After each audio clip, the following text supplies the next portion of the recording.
I want to show you how easy it is to link wheel using the plugin that we can place on your site and optimize. So let's say this is an article under cancer treatment, and I want to create a series, and I want the next article to be this chemotherapy article because it also relates to breast cancer treatment. And so I can link wheel those together. And remember, Google will now see this as, even though it will present it in search as two separate articles, it will also view it as one long article about breast cancer treatment, which helps me rank the major term I'm trying to rank for.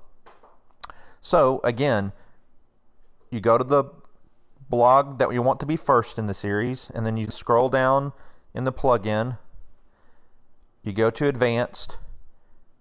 This is the next blog that we want to be in the link wheel, so we would place it into the next one, so that it tells Google, hey, this is the next article in this series. And then what we would do too is go here, and you can either put a button in or manually write a link that says, like, read the next article about breast cancer treatment, or whatever kind of phrasing you want to use right here, right? And then you would grab this link, and again, you would just create a manual link, again, to that same page.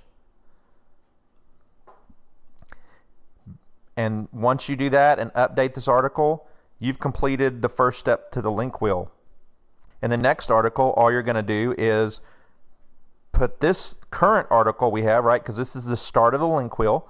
So you're going to take the first article in the series, put it here, and the one after the chemo article right here. So you're the one you want it to read before it and the one you want to read after it, and you just keep going till you get to the end of that series and you've created your link wheel.